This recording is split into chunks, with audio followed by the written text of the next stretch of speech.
Life Management Science Labs would like to acknowledge that we live and produce this podcast on the traditional lands of the Wurundjeri people. We'd also like to acknowledge the traditional owners of the lands of our listeners and our international colleagues. We'd like to pay our respects to their elders, past, present, and emerging.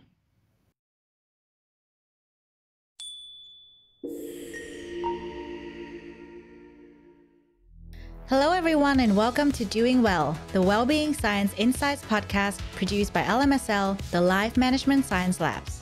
We're champions of life management science, providing structured insights informed by science and inspired by practice on key aspects of conscious living. Each week, we bring you scientific and practical insights on each element with the expert knowledge of professionals in the field. I'm your host, Lungo, coming to your ears from Narm, Melbourne, Australia. Let's learn together. Hello, everyone, and welcome back to Doing Well. And on this week's episode, we are going to talk about a topic that I think is probably new to a lot of us. And, the wordings might cause a little bit of inconvenience to some people. The topic of today is Unfollow Your Passion to discover your purpose in life. I know it sounds very unconventional, but that's why we are talking about this topic with our guest of the day. And I'm going to introduce our guest and we'll ask her to share a bit more about herself very soon. Terri Trespicio is an award-winning writer, speaker, and the author of Unfollow Your Passion, How to Create a Life That Matters to You, which the Washington Post called one of the best feel-good reads of the year. Her TEDx talk, Stop Searching for Your Passion, has been viewed nearly 8 million times. Terri helps leaders, professionals, business owners, thought leaders, and more stop searching for their passion and start making things happen.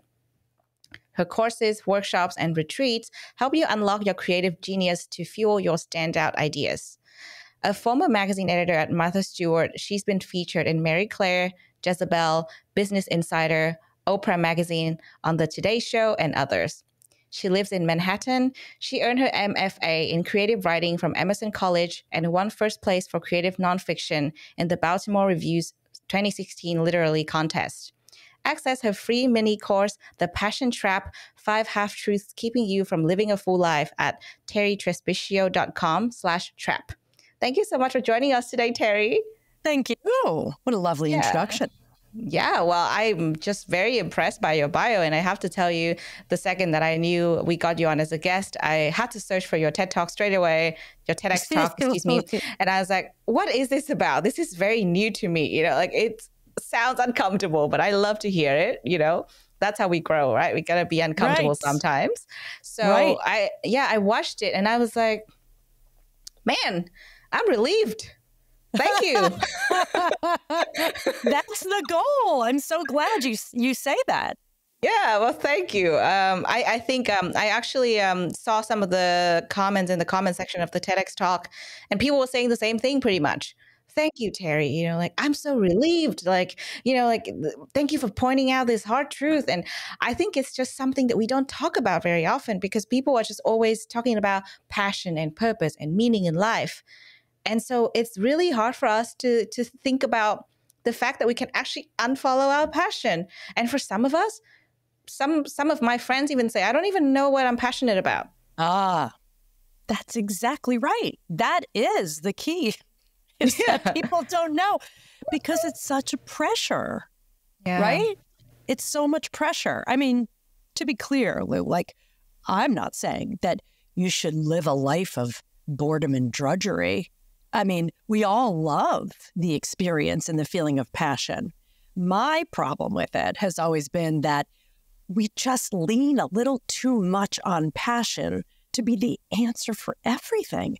Passion's just an emotion. It's just one of the many in the 64 pack of crayons that we have, even more than that, of what we're capable of feeling.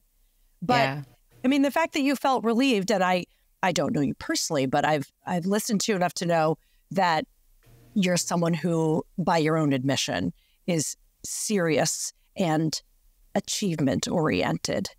And correct? Am I wrong there?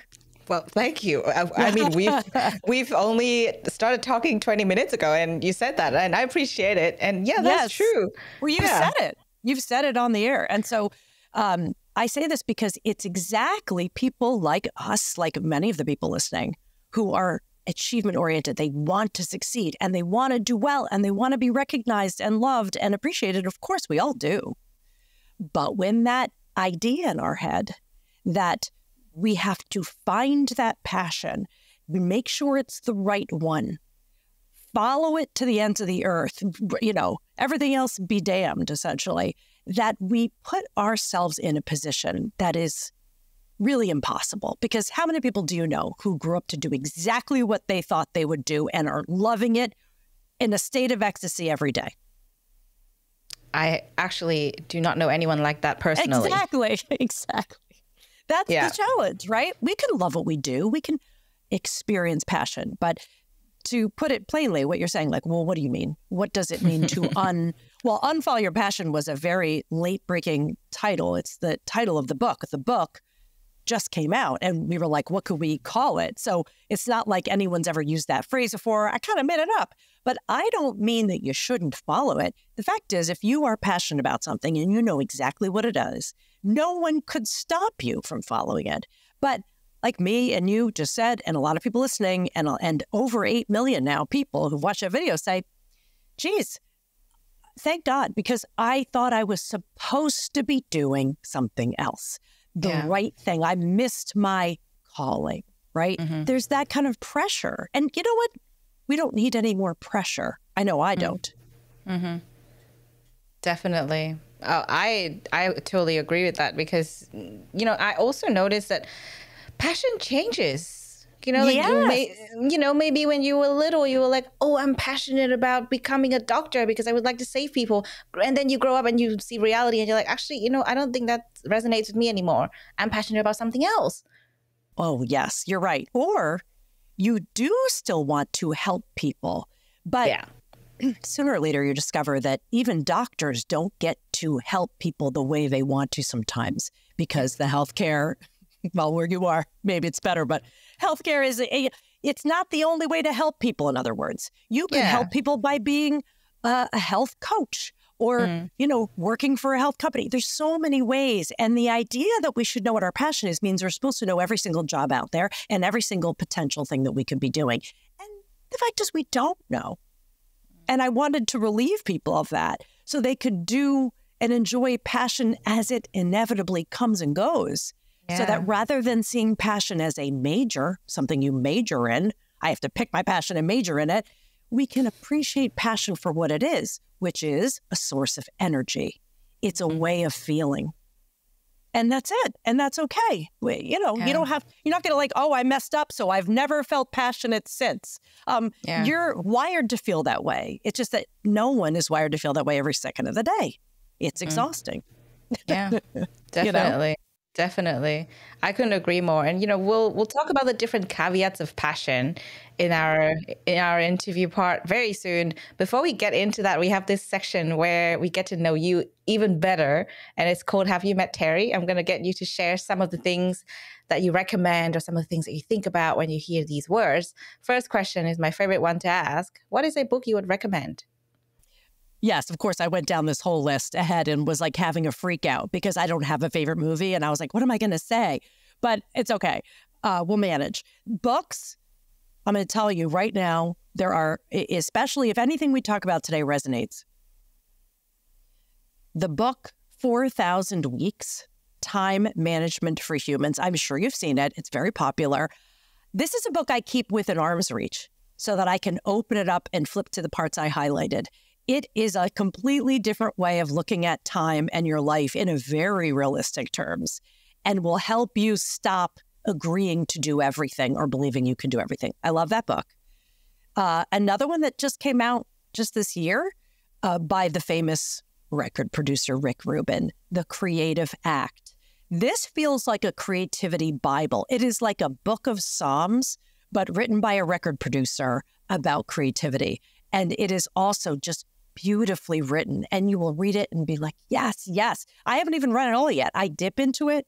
I listen to it. I read it or I listen to it. I do both. And I enjoy it. And the other one I'm going to mention is one I wanted to recommend to you because I think you should have him on this show. I just met him through a book I read called The Power of Boredom. His name's Mark Hawkins.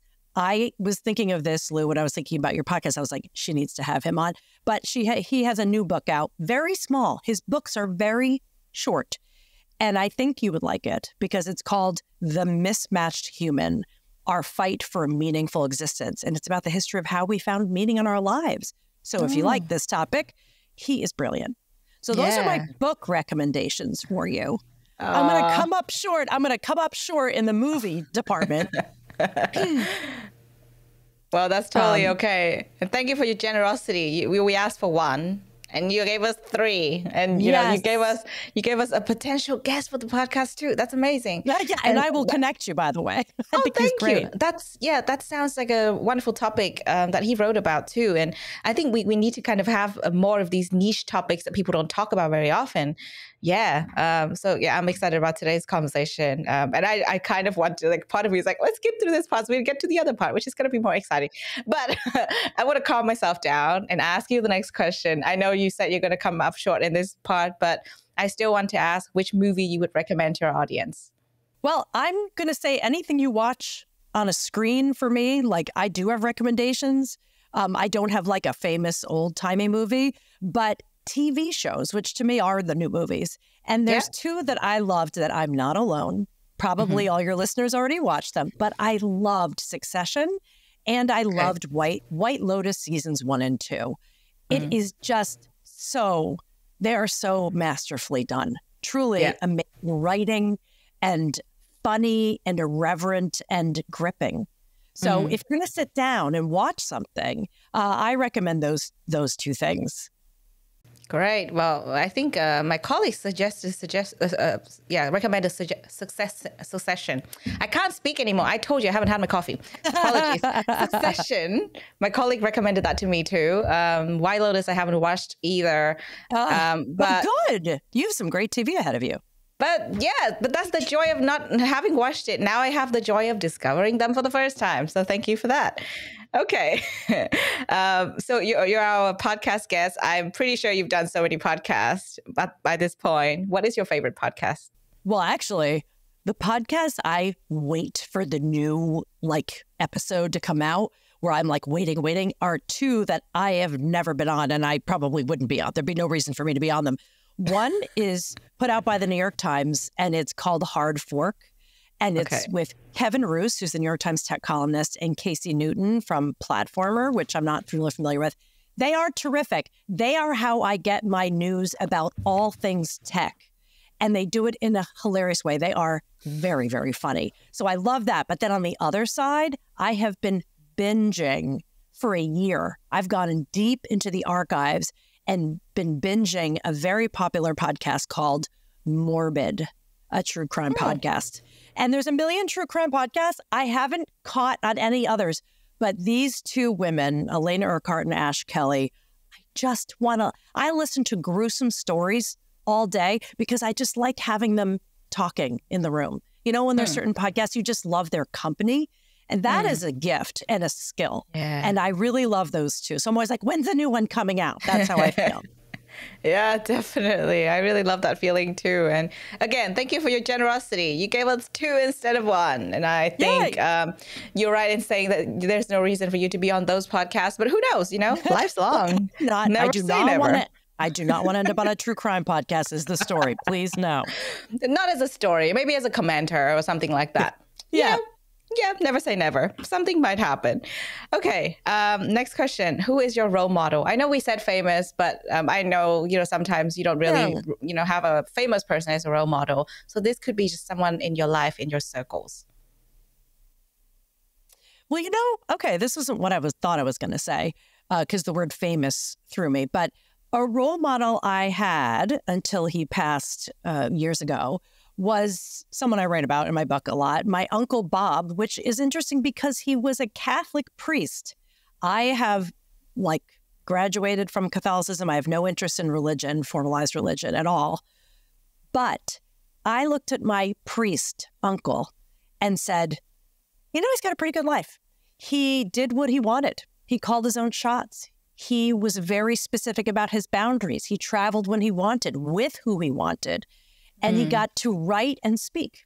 And so what did I do when I grew up? I ended up doing what he does, just not at a university and not inside a church. So he was my biggest fan. He was so supportive of me. And in a weird way, a Catholic priest was my role model. And, there's a lot of bad news about Catholic priests because there's a lot of bad ones, but there are many great ones. And my uncle, Robert Barone, was one of the best. So he's my personal hero in some ways, right? But famous, someone I look at and go, she does it. She does it well. I always say this is Rachel Maddow, who is a broadcaster on MSNBC and has become super famous, was the #1 cable host for a while. And the reason I love her is because she is masterful at telling a story and teaching you something in very clear terms about history through context in the news, everything else. A lot of news I'll watch and I go, sometimes I can't follow it. She's fantastic. So when I'm speaking, I channel her as much as I can. Oh, that's beautiful that you can channel her when you're speaking. I love it. Yeah, definitely. Well, again, thank you for your generosity. And you gave us a famous person and someone in your life. So you gave us both. Now, last question in this part. What is a course you've completed that left a really strong impact on you? I would say, I took classes in stand-up comedy years ago and took one after the other. And nothing is like, I thought they were going to hand out secrets to how to do stand-up comedy when you walk in there. No, the class was, go ahead. Get up, 5 minutes, go.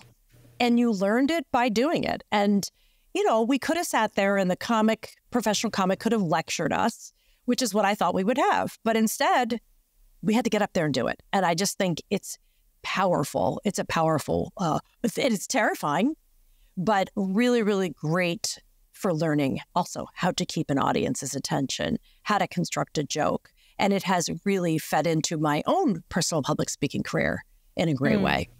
Yeah. Wow. I would not see that coming. Excuse me. That sounds fun. Yeah, no, not at all. But, in a way, it kind of makes perfect sense because, when I think about stand-up comedy, I'm just like, these people can think on their feet. They are hilarious by nature to a certain extent. But I'm sure it doesn't just happen like that. No, and they are thinking on their feet when they're good at it. But most comics, you get up there, they have memorized that set. When I would go up there, I knew every beat, I knew every word. There was no improvisation for me up there. It was do the set. And so it actually was about getting it very exact. But oh man, I still think it's scary. Yeah, it is. I think I talked to one of the guests on this show about previously. I heard it. The Stephen, right? He was talking about comedy as therapy. Oh, no, actually, another episode. I don't think it has come out yet, but we talked about, going to a comedy show.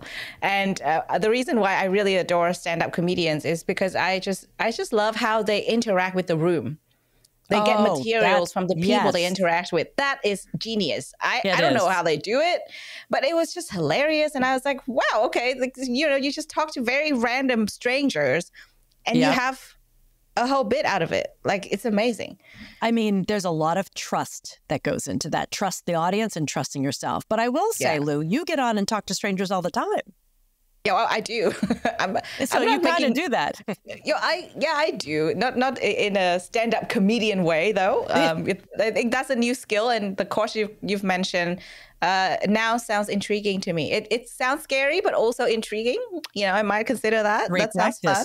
Great practice. Definitely. Well, thank you for sharing all these great recommendations and insights into your life. I think it's been really great getting to know you some more. And so now we are ready to talk about today's topic, unfollow your passion. This is great for me personally. I don't know about our audience. I hope it's going to be as helpful as well. But as we have established from the very beginning, this is something people don't talk about. But when it gets talked about, most people get relieved when they hear the word unfollow your passion. In the context of well-being, though, I'm sure it's going to have even more impact because it's not just about passion and purpose and meanings in life, but well-being is such a broad topic, which is what the show is about, right? And, 10 people give 10 different definition or 10 ways of viewing well-being. So how do you view well-being, Terri? I thought about this. I gave it a lot of thought. And I was like, there's a million ways to say it. I'm sure you could say, well, you have balanced life and da-da-da-da. But I got it down to this. Well-being, in my opinion, is the degree to which you feel resistance in mind, body, and spirit. Meaning, feeling less resistance is more well-being. So if you feel that through your day, you're resisting things like, oh, this is so hard, or that person's so difficult, or why can't I do this? That will erode a sense of well-being. And guess what? People who deal with horrible chronic symptoms and conditions, they have to come to terms with that resistance because their body is screaming at them. But when I think, well, when do I feel well? It's not just, right, a lack of disease or discomfort, but can I really be here? Can I enjoy where I am right now? And it doesn't just mean present. It means, can I allow? Or am I gripping and resisting and afraid and trying to control everything? And as a control freak, yes, sometimes I am trying to do that. And what I'm learning to do, and when I have felt the most well-being, was when I could relax and allow instead of resist. Yeah. Definitely. I love that, perspective, because that feeling of holding on really tightly and, just resisting or doing things and feeling that, uncomfortable feeling of, oh, I really don't want to do this, is something that we all experience, unfortunately. Oh, of course. So it's not like, oh, God, I guess I'm not having well-being. Yeah. Well-being is a fluctuating state. Yeah, some days you feel great in the morning. Other days you're not so great. I think this idea that it's a static place where we arrive to and hang on for dear life is not what it is. It's about being able to, as my mother always says to me, just try to go with the flow. Just try to go with it. Don't fight it. Don't be wasting energy and emotion on things you can't change. Yeah, well, I think that's a really great advice. Now, my life has been the complete opposite when I'm verbalizing. Me too. Yes, that's why I'm fascinated with it. Yeah, I'm so fascinated by it. And, whenever someone says, just go with the flow, I'm like, are you sure? I don't know. Totally. There's that resistance. But I really love that you said, well-being is not this static place where you just reach it and you hold on tight to it. And some days are better than others. That's one of the key misconceptions about well-being, because some people say, I don't have a sense of well-being right now because I don't feel so great. That's not true. And and I'm sure there are many more misconceptions that you might have come across, especially because you do so much writing. I'm sure you do research, you talk to so many people. What do you think to be some of the other big misconceptions that people might have about well-being? I have one that I was excited to tell you. Yep. One of the biggest misconceptions of well-being, and we have to be really careful about, is when it becomes a moral instead of a virtue. Because of course, having well-being and feeling, oh God, it feels like the most virtuous thing in the world. If I don't have wine and I go to bed early and have a great night's sleep, I feel amazing. But as soon as I turn around and tell people, well, you shouldn't do this or you shouldn't do that, like there's a lot of virtue signaling going on in the world. People, putting up their pictures on Instagram of their morning smoothie overlooking the mountain ranges. Now that's wonderful. You're enjoying your life. You're sharing it. But sometimes there's just this little undercurrent of you should be doing what I'm doing. And that is a problem for institutionalized religion. And it's dangerous when it gets into well-being too, because then people who have a certain body type think they're morally superior over someone with a different body. Like that's where it gets real dangerous. So that's where I draw the line, virtue versus moralizing, which I despise. Yeah, I think that's a really good point. It's also this really big thing of one size fitting all, and well-being is definitely not like that. each person has different kinds of viewing well-being and different ways of approaching their own well-being. So there's no right or wrong. Some people like to stay up late and they love it. And that's when they do their best creative work, and they eat all kinds of things up there, and they sleep in, and they have a different life than you. The problem is when someone's lifestyle is getting in the way of their well-being. But it's not for me to tell someone that. It's like, you'll figure it out. If you feel bad, right? When I feel bad, I go, okay, what am I doing? My bedtime's creeping up too late.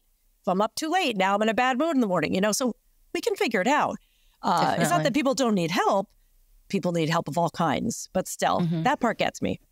Yeah, definitely. I couldn't agree more. And, the more we talk about it, the more we should all be sort of more open-minded when it comes to well-being and viewing other people's well-being. Because I think there's this tendency to really quickly talk to someone. This could be your really close friend or a complete stranger, and immediately judge how they're approaching their lives and go, oh, you should do this.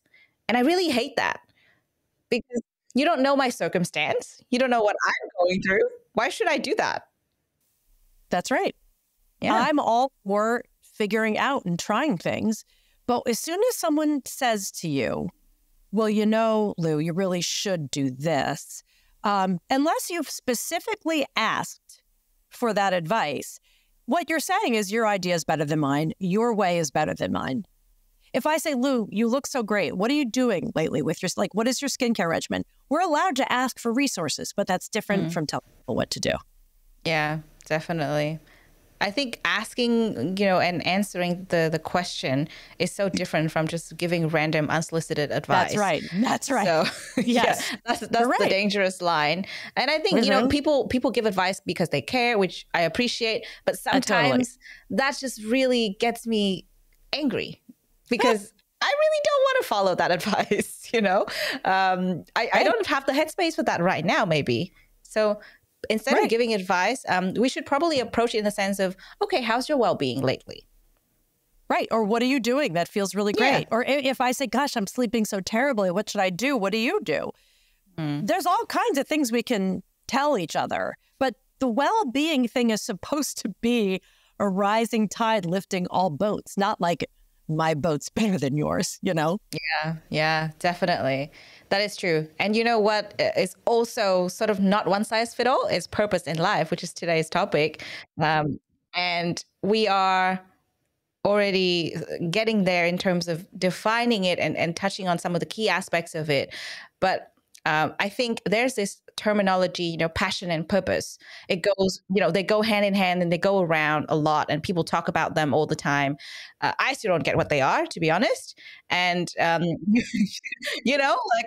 like, okay, so what are they?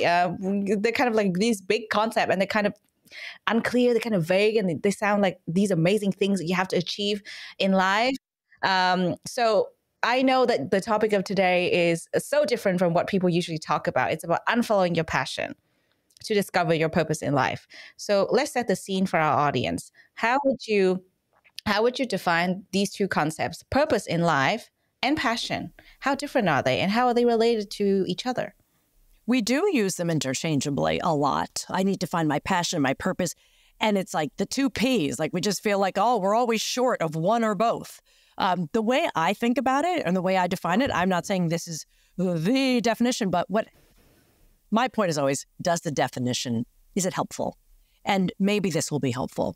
I think of passion as the way we might think about electricity, right? As a source of energy. You plug into a power strip. Oh, I feel this surge of energy, passion, excitement.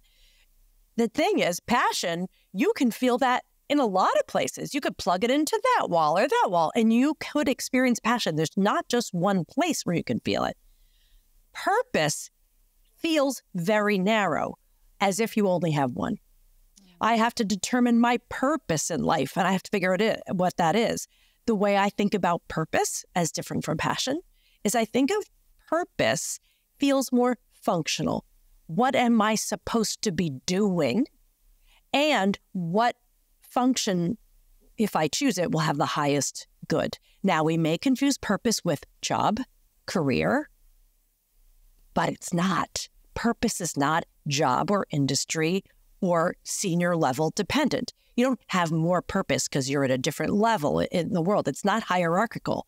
Purpose is a sense of direction, function, and I believe it's connected to how I and what I have to contribute to other people, right? It wouldn't make sense to have purpose in a room alone.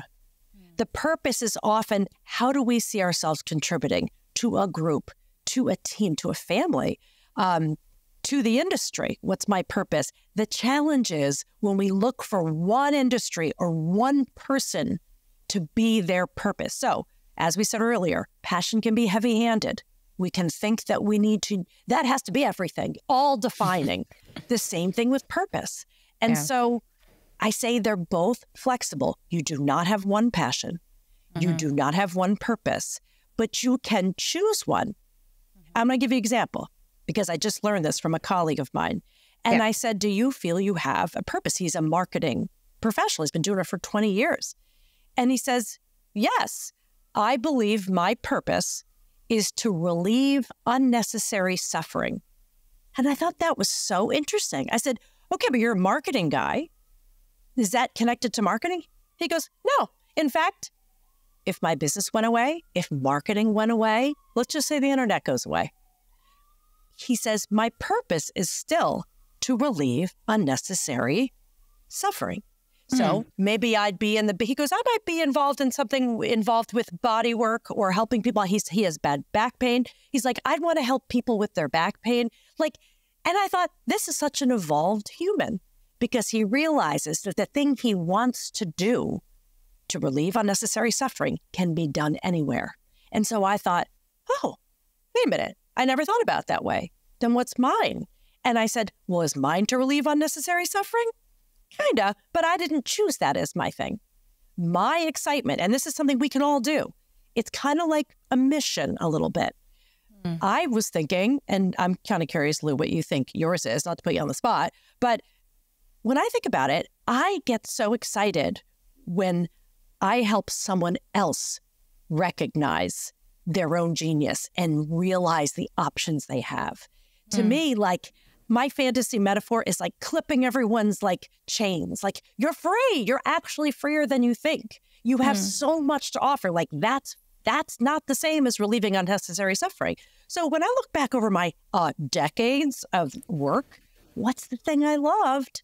Well, maybe that's my purpose. But guess what? You don't have to declare it like a major.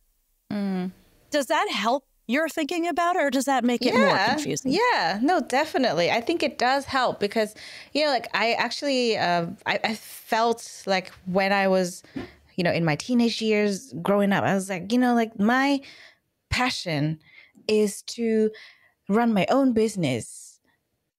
And then I was like, but what is it about? What is the business about? I have no idea. Who knows? Yeah. And I'm still figuring out what I want to do. And you know what? I've embraced the not knowing part of it. Thank you. I'm so glad. And you and I, as control freaks, how did you finally get to do that? How did you get yourself to do that? Because that's fantastic. Well, it's not easy. I'll tell you that, because I always want to know. That's just in my nature. I need to know the plan, I need to plan my life out. I need to know what's going on around here. I am a planner. And I remember, and this is really specific and it's funny, and I'm going to expose myself here, but I'm going to say it out loud. So I used to teach English before I moved to Australia. And one of my students, I'm that kind of teacher, really just stubborn and need to get the student to do certain things so that they're going to get the best outcome. Back in the day, if I were to be teaching now, I'd be so different. But I remember because I was in my early 20s. I didn't know anything. I just started and I was like, okay, well, I'm going to have a whole other podcast about that particular topic. But I remember the student came to me one day and he said, "Why are you so uptight?" And I was like, thanks. And I was like, what? Excuse me? I didn't have a comeback for that. Did you agree with him? Were you I am a little bit uptight? I didn't agree. I didn't deny it. I just let it slide. And I didn't talk about it ever. And that was, like almost 10 years ago. And now when I think about it, forgot it. I think about it very often. And, a few years ago, I thought about that again. And I was like, maybe I was a little bit uptight. Am I still uptight? And then I'm going to tell you another thing. I'm going to build up the story and then I'll tell you my answer. So I have this really great friend. She lives in Sydney. I live in Melbourne. We don't see each other very often. We became friends because we were in the same group. Long story short, I was going hiking with her and her partner. We were on the drive back and she said, Lou, I used to didn't like you very much. I was like, huh? I thought you liked me. I wasn't offended, but I was like, because I used to not like you, meaning I do like you now. Yeah. And she said, I love you now because, you used to just want everything to go well. And you just always wanted to gather people. And, I just thought you were a bit much. And I was like, oh, really? Oh, really? And then I asked, so what changed? And she said, well, you just don't give an F anymore. And I was like, oh. And then I was like, in that moment, I was like, oh, really? That is so interesting. And so when I think about that that reflects everything else in my life. The way I approach, life, the way I approach work, the way I approach, the terminologies we're using today, passion and purpose. It was like that. I was really rigid. Like I have to do this one thing, I needed to move out of home, but I didn't really know that I would end up in Australia. I had no idea. So that's when I started to loosen the grip because I was like, I cannot plan my life. I was actually honestly planning, I finished my master's here and then I'll move back to Vietnam and I'll be with my family and I'll have a career there and maybe figure my life out. And all of that changed, all of that changed. Maybe that was the pandemic. I cannot really give I can't really give the pandemic the whole credit because Melbourne means a lot to me. And maybe that changed me because I get to talk to a lot of different people, learn new perspectives. And so I loosened the grip. And then I realized if I don't know what exactly my passion and purpose are right now, I'm fine with it. And I'm fine with not knowing so I can figure it out because I'm changing as a person. That's why I said when I watched your TEDx talk, I was like, thank you for the validation. Yes. By the way, don't you think this has something to do also with age? Because I was more rigid when I was younger. This is why I say you couldn't pay me to go back. Yeah. I'm a middle-aged woman. I have never felt as at home in my body, in my life as now. And people are like, oh God, middle age. I have news for everybody, sweethearts. Middle life is where it's at. The only reason you think young is where it's at is because you were young for a while and it becomes like habit forming. You think you're supposed to stay there. There's nothing that great to recommend it. I got to tell you, you loosened up and you started to enjoy where you were and see what it was, not this tunnel vision. Yeah. Do you ever heard of a woman, and it's totally okay if you haven't, because again, Australia, Barbara Corcoran, she's a real estate mogul. She is one of the stars of Shark Tank, which is the show where entrepreneurs go and try to, sell their ideas. Barbara Corcoran is a really big deal, especially here in New York City, where she cut her teeth. She is huge, okay? And I saw her at an event with the other sharks on stage, and someone raised their hand in the audience and said, I have a question. What role did passion play in all of your success? Because they're all multi-bazillionaires. What role did passion play? And the first two guys were like, oh, his passion is very important. I couldn't get anywhere with my passion at all. They sang the passion song, which is here's my thing. It's so boring. It's so predictable. It's like, okay, sure. People rely on passion when they don't want to also point to another P, privilege. Like they had a lot. So yeah, of course, sure, passion, cool. And then they got to Barbara, and Barbara goes, and they said, Barbara, you must be really passionate about real estate because you're like the queen. And she goes, no, not really. I heard her with my own ears. And I was like, yeah, Barbara. And she was like, I was not passionate about real estate. She said, I loved building a business. I loved, supporting a sales team. I loved having parties, having my picture in the paper. She loved her rise to fame, but she came from not a lot. And she said, could have been anything. She started her career in New York City answering phones at Gaffoni Brothers Real Estate. If she had been answering phones at a boot factory, we would all be walking around in Barbara Corcoran boots. I have no doubt. So all of that passion she has, which she clearly has, all that passion you have, I have, it's pure potential. It's just liquid gold. It doesn't matter what shaped container you put it in. And the sooner we can get over that idea that it's supposed to be this shape, it's supposed to be that, we can actually get on with the business of enjoying our lives. Definitely. I really love that. And, we are talking about well-being, right? And I hear, and what I'm hearing is that all these different people, when they share their stories, including yourself, and you talk about, that sense of passion, purpose, and the ever-changing, nature of it, it sounds like there's this, the word I'm going to use is probably the zest for life. You're just connected to your own life. And that to me sounds like an enhancement of well-being. That's where passion supports the well-being. When it's something you allow to rise. I'll tell you another word I use instead of passion, or a word I swap out, because passion's just so heavy-handed. Enthusiasm.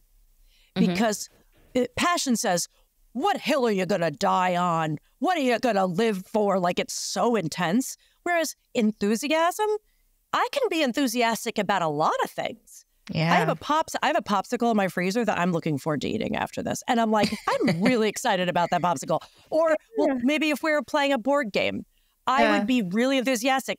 Enthusiasm is light on its feet. It travels. And you can't choose what your preferences are, really. You can change them, but they're what you like and what you don't like. But enthusiasm is a stance you can take. If you go in like this, well, it's going to suck, so I don't know. Like, okay, well, that's not great. Like, it probably will for you. But if you say, I'm going to just go all in on this, that is what passion is. That is where it comes from. So if you want to feel that way, you can choose. P.S., I forgot to say that earlier. Passion often is shorthand for preference.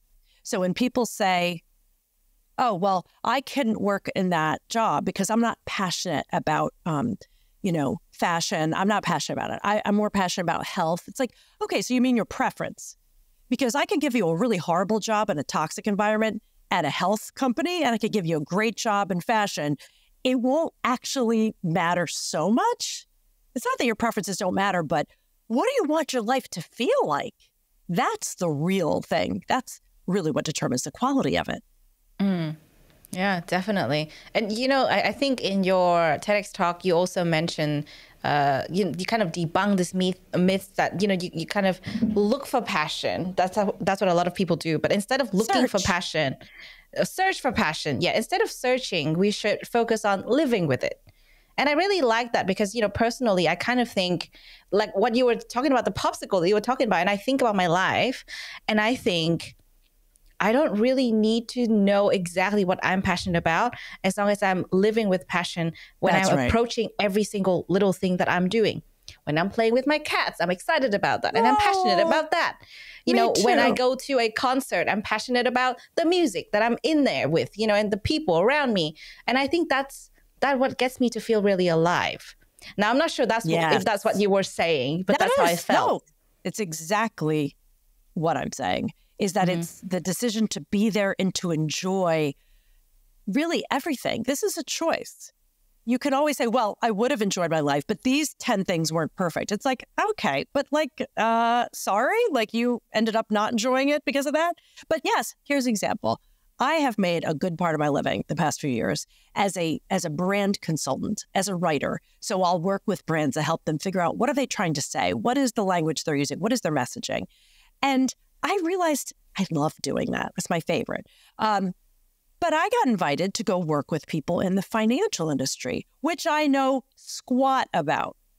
And I was a little bit like, okay, I don't know anything about their industry. Oh, God. Then part of me was like, I'm going to look stupid. They're going to hire me and think they shouldn't have hired me. And I was like, wait a minute. This is about messaging. They're not experts in that. I am. I don't have to be the expert in finance. I don't even have to like it. So I have had the wonderful opportunity of working with some of our nation's top financial advisors, not because I have any kind of passion for finance stuff, but because I love helping them because they don't know how to do it and I can help. And that's the purpose. So it's kind of like, I can't say, I only do branding for people and like super cool startups. It's like, okay, no, I'll work at an old stodgy firm. I don't care. If they're open to the process, it's fun.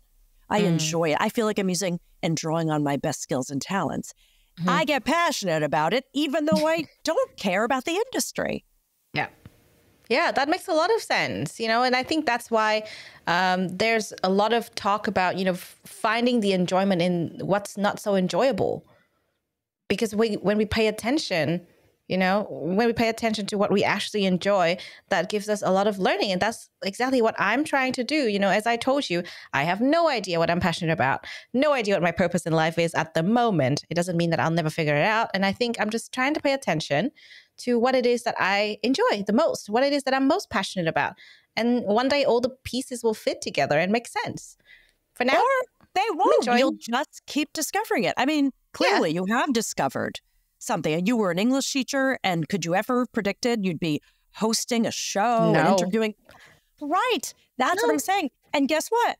All of the skills you had from teaching are brought to bear. Your ability to listen, to interpret, to communicate clearly. You get to hear about books, and maybe the people you talk to encourage you to read other books you wouldn't have otherwise. Like, your world is expanding and you are enjoying that. It's not that when you were 10, you would have been like, I'm going to be a podcast host. No one even knew what that was, right?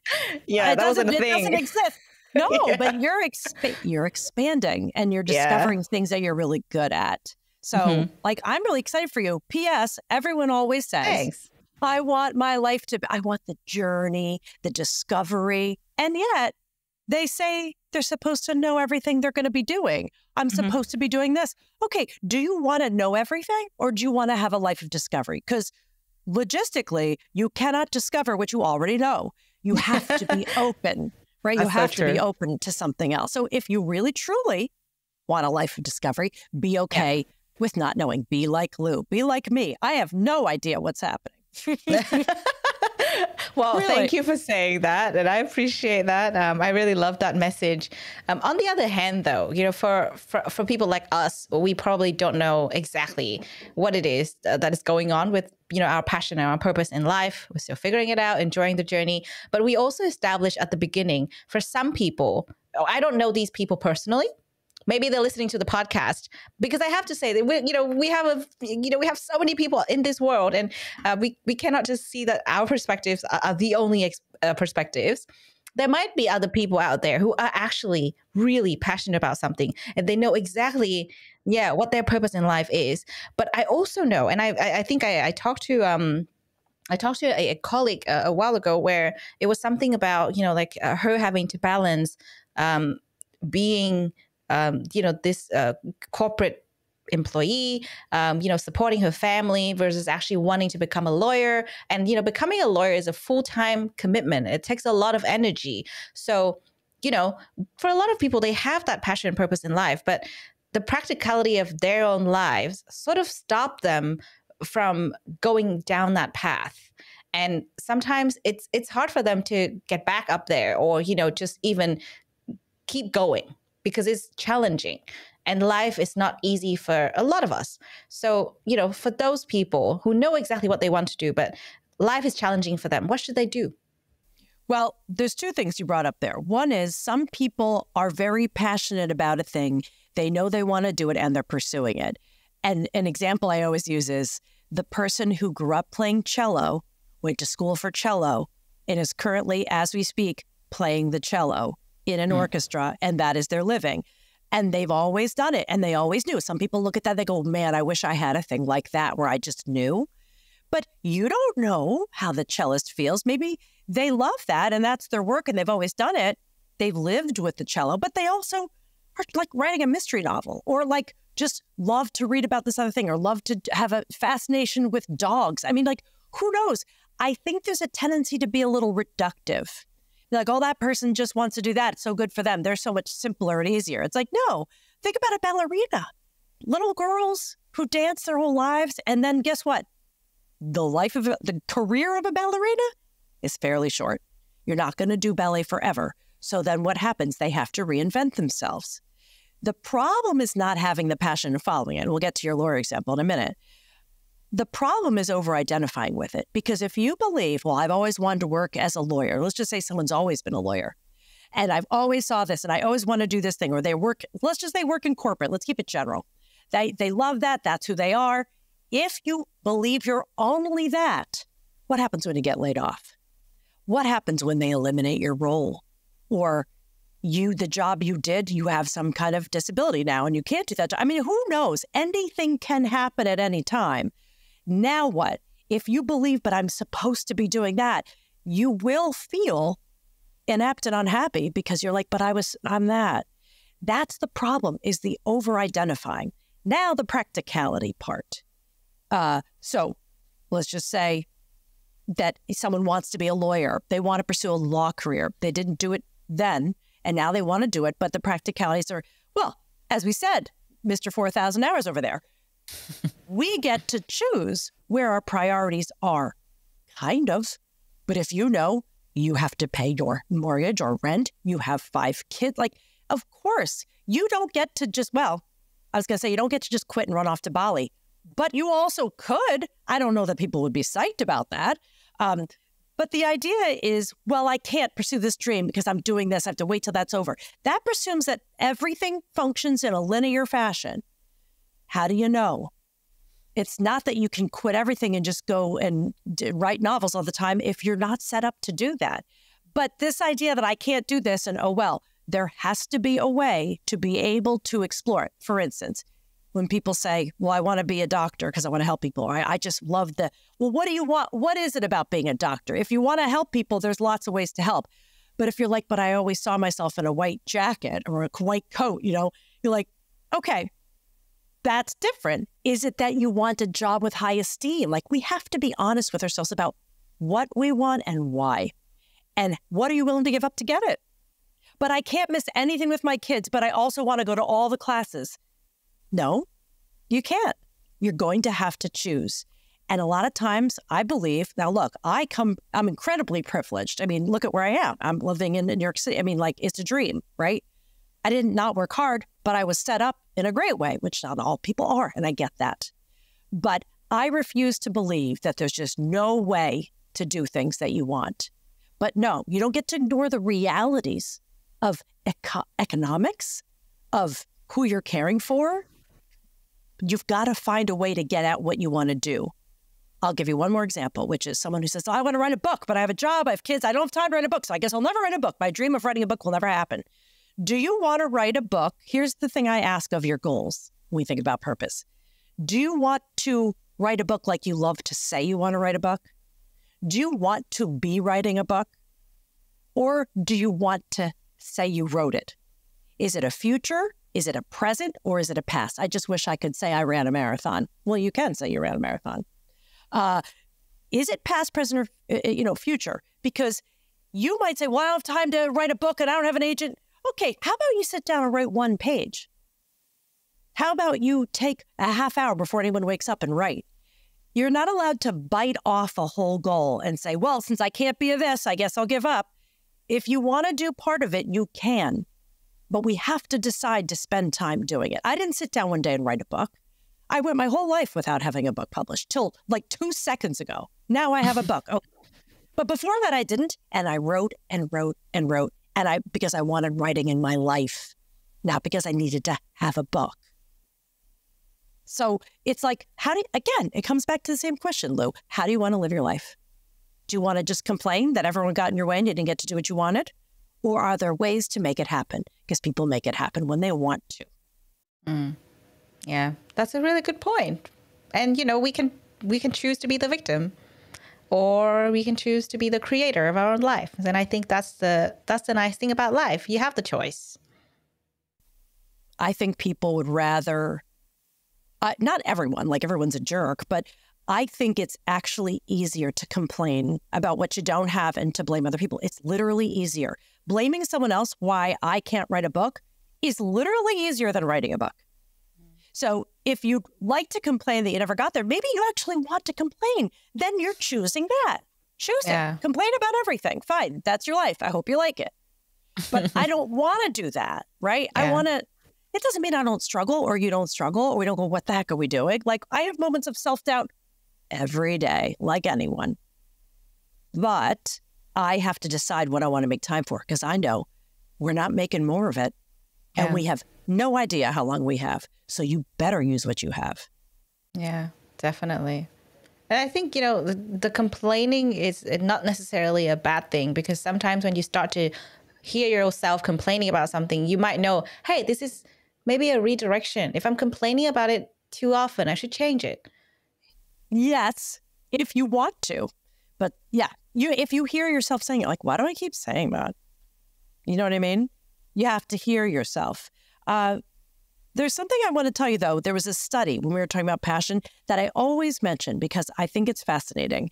It was a study published in Psychological Science by a team of researchers, Paul Donahue, I believe, was one of them, and the famous Carol Dweck, who studied mindset, growth mindset versus fixed mindset. And they decided to look only at people who had a fixed mindset about passion and a growth mindset about passion. So fixed mindset people are, I'm born to be a doctor, and that is all. Like, this is what I'm meant to do. They looked at both and they said, well, how do they make choices when they have an idea that it's fixed and they were born that way? And the other person who says, I don't know what I'll do. The people who had a fixed mindset about passion expected that if they found that one passion, they would be endlessly motivated. Here's the other thing that's interesting. The people who believed they were set to do one thing and one thing only were more likely to quit when things got hard. That sounds surprising because you'd say, well, if you're so determined and doggedly, focused, you think you would stick with it. No, because the people who were fixated thought when they landed on their passion, it would be so easy and they wouldn't have to work, never work a day in your life. So when things got hard, they didn't work through it like a growth mindset person. They said, oh, this is hard. I must have the wrong passion. Sorry, I was looking for AP French. Where is that? Down the hall? Like, they completely gave up. Not all, but more likely to give up. So that stranglehold on passion does not serve you. Far better to be willing to discover what comes up and to be willing to hang in there when it gets tough. Yeah, definitely. I think that's a great message to our audience, because things get tough. It doesn't go as planned. It's not easy. No. Yeah, actually, most of the time it doesn't go as planned, and that's okay. So, I think we've covered quite a bit on passion and purpose. And now let's get practical for our audience, because, we know that there are a wide range of perspectives when it comes to passion and purpose. And like we established, there are people like us who are, still figuring things out. There are other people with the fixed mindset when it comes to passion and purpose. So for all of us, in general, what is a practice you would recommend to our audience when it comes to finding this purpose in life, this big idea? I think that one of the best practices we can do is, rather than hunt in a mad panic to find the magic Easter egg of your one passion, I'll tell you what's worked for me, is to allow for some quiet. As my colleague, Mark Hawkins, says, allow for even periods of boredom.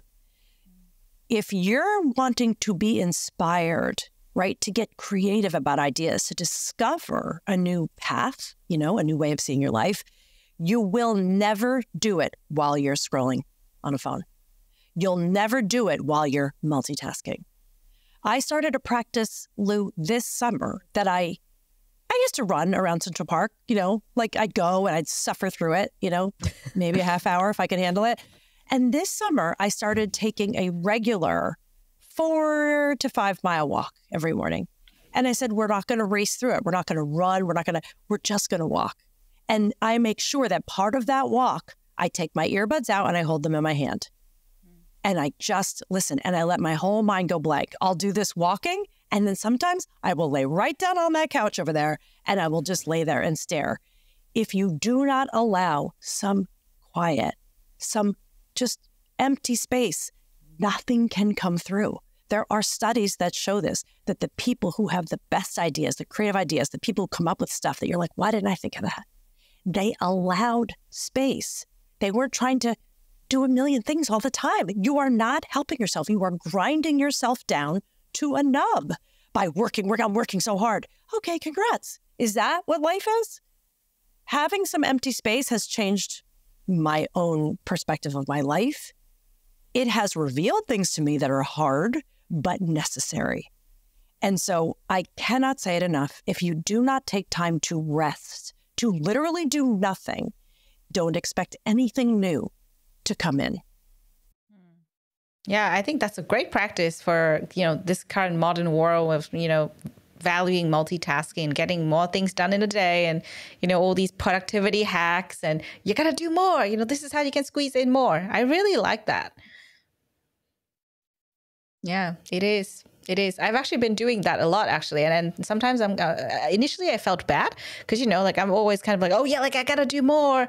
But then I remember just sitting in front of my computer and just space out. And I was like, oh, that spacing out was actually good. Going to the park, and I remember going for a walk with my friend, and we both sat down and we just stared at the water. It was so nice. Yeah. And I was like, oh, this is nice. I enjoy this. I don't have to be doing something right now to feel great. Right. And when you spaced out for a sec, which is wonderful, even better to space out. When I notice I'm getting spacey like that, I put away the computer. I can only sit in front of it for about 90 minutes at a time. And then I'm like, all right, I need to get up. Yeah. We are not designed to sit like this. We know this. But to do what you did and to look out at the water and let your eyes focus on something far away, really, really rare and important. Yeah, definitely.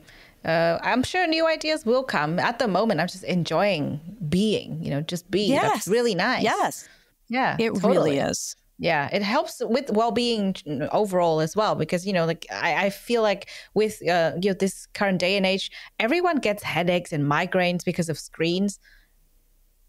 And then you cannot do anything else. You cannot really think about what else you want to do because you're so tired all the time. That's right. Yeah. You have to revive. Totally. It's the only way. Yeah, that's a great practice that you've shared there. And I'm glad I'm doing the right thing as well. So last part of this podcast, as I mentioned to you at the very beginning, we have open mic. And you were saying to me, you have something new that you wanted to share with our audience. So the floor is all yours. Take it away. I do. Well, thank you. I feel very strongly that part of our biggest problem is that we have swallowed ideas whole that just aren't true, right? And we accept them as real. Like you said, I should be doing something. Like, where did that come from? Who's saying that, right? There's a couple things I find that we actually believe that lead us astray. And part of what's fun for me is, like I said, what is my purpose? I mean, I've never really said it that way, but part of my purpose is really showing people, oh my God, did you know that wasn't true? Did you know you didn't have to believe that? You didn't have to follow that? Be like, wait, what? And so I created this thing called the Passion Trap. It's free. It's just something I wanted to put into people's hands. It's basically like a 5-part video series. It's me, just if you can stand sitting, watching me talk at you for a few minutes. It has a little bit about each of what I call the 5 half-truths keeping you from living a full life. And it's basically passion is one, and we talked at length about why. The other is authority, this idea that someone else has a say that must approve of us. The third is talent, that if we don't have a crazy amount of talent, we'll never succeed. And that is not necessarily the case at all. Another one's confidence. Oh, you sit around waiting for confidence to do anything, you'll be sitting around forever. And the last one is motivation. We think, oh, I should be more motivated. That whole thing again about being productive. So the Passion Trap is really that. It's me taking you through those 5 things, but there's something else. In my work, in my workshops, I'm a writer. I work with people who are writers, but I don't only. Most of the people who will find themselves in my workshops and programs would not identify as a writer, or not right away. But what I do is I use the practice of writing to help you get at your own truths so that you're not just swallowing all of the half-truths. So what you learn in the course of this little tiny program, mini, is that as you write to the prompts I give you in a very short, like I say, okay, write for just a few minutes right now. As you write, you have those, like I said, you need a little quiet moment. That's when you have people come out of this program saying, oh, I never realized I thought that. Like they have these eye-opening moments. So I wanted to put all of it in one thing so that people could experience it. And it is something I'm really excited about. So that's just my name, territrespicio.com/trap. I'd love to hear what people think of it. It's basically like I email you the thing, the link to it, and you can always just write back to me and tell me what you thought. It's new. Of course I care what people think. But I hope above all that it is useful. But really, Lou, that is part of my goal is like, stop it. Stop thinking that you can't. You know why? Why do you think I tell you that? Because I am the one who thought she couldn't do anything. I have suffered all of this just like any other person. I'm not like, oh, just be confident like me.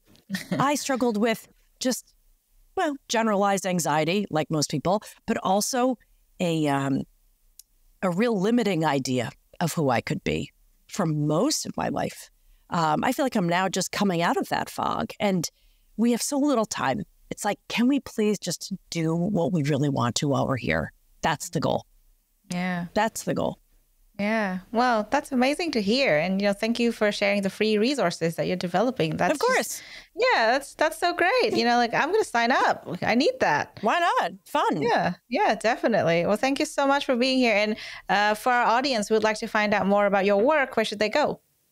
Yeah, just go to territrespicio.com. Or, if you go to the territrespicio.com/trap, then we're in contact, right? Then you'll be on my list so you can hear what's coming up. So if you want to be clued into that. But at the very least, you can find me pretty much there on LinkedIn and on Instagram. And I'm the only one with my name, so you should have no problem.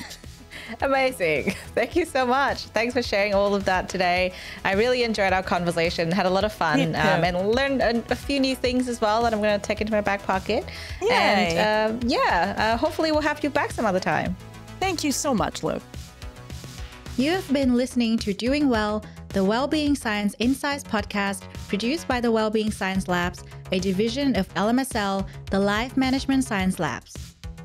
More episodes are available from 10 life management perspectives and can be found by searching LMSL on Apple Podcast, Google Podcast, Spotify, YouTube, and other podcasting apps available on your devices. If you enjoyed this episode, please rate, share, and subscribe to our channel so that other people can find it and we can continue to provide quality content. More of our work can be found on our website, we.lmsl.net, where you can join our movement. I'm Lu Ngo. Thanks for tuning in.